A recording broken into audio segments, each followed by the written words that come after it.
Okay, so this is the crayon right here, made by Logitech. Fits the Apple iPads that are the 6th generation, so you have to make sure that you look to see what generation iPad that you have. Make sure that this is compatible with it. This is what it looks like here. It does have the, it uses like the Apple Pencil technology. It will work on your iPad even though it's not Apple and it's Logitech. Supports a tilt, no pairing needed. So go ahead and open this up and see what it looks like now.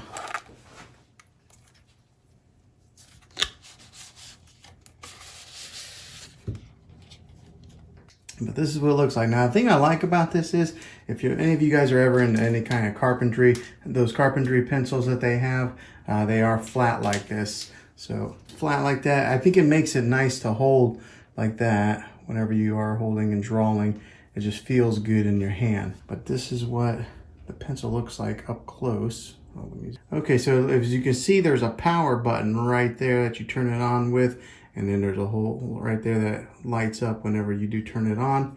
And then to charge it, you flip this thing up here, and there is the charging port. So as far as charging goes, we'll go ahead and flip this lip up here. This is just a regular Amazon Basics lightning cable, and then we'll put it right in there and just like that. And as you can see, it charges up and that light starts glowing on and off to let you know that it is charging.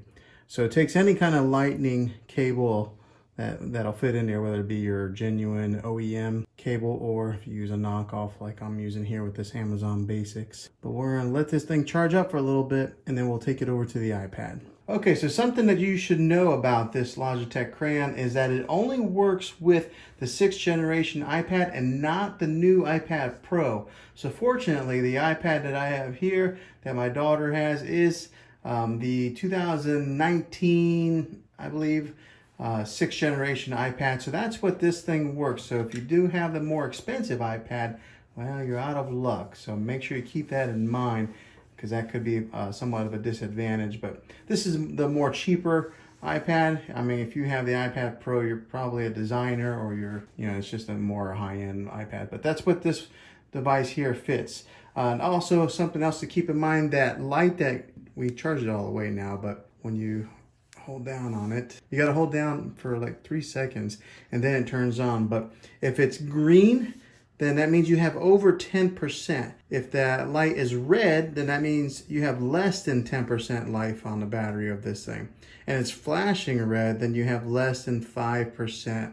So that means you need to get it over to a charger. The cool thing about this, since it does flip up like this and charge, that's what you call a female port on the edge of that. And so you can use any kind of charger to plug in there. The Apple Pencils, the original OEM Apple Pencils, have a male port, so you have to like plug the crayon into the iPad, which I like this version better than that. It makes it more flexible as far as being able to charge this device, in your car, or one of your chargers that you have in your wall or something like that. Yeah, that's what this looks like and what it does. Now on the iPad here, we did download a app on there, just some type of drawing app. We typed in an iPad Apple Pencil apps. I don't know.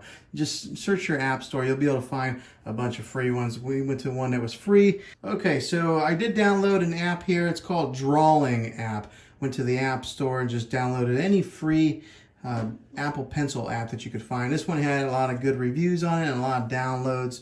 I kind of look for that whenever I'm downloading an app. I don't want to get one that's new, or I want one that's been out for a while and just been tested. So we're going to go ahead and open up this app, use this pencil. Okay, so this is my daughter. We're going to film her using it a little bit. You can change the brush size on these things, but as you can see, it looks like it takes pretty well as far as the touch goes.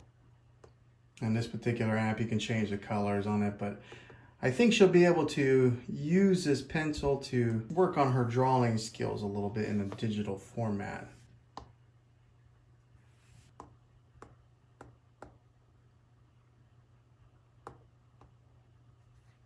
Another little feature that I like about this crayon that I had mentioned earlier about it with it being flat is that if you do put it on a table or something, it's not going to roll away, versus like if you have a pencil how it rolls away just like that. So that's kind of nice that it does have that feature of being flat. I know the original Apple Pencil is round also, so it has the ability to roll away. I think the Apple Pencil is supposed to be weighted to prevent some of that, but still, if it's round, it's going to roll. I like that this is flat.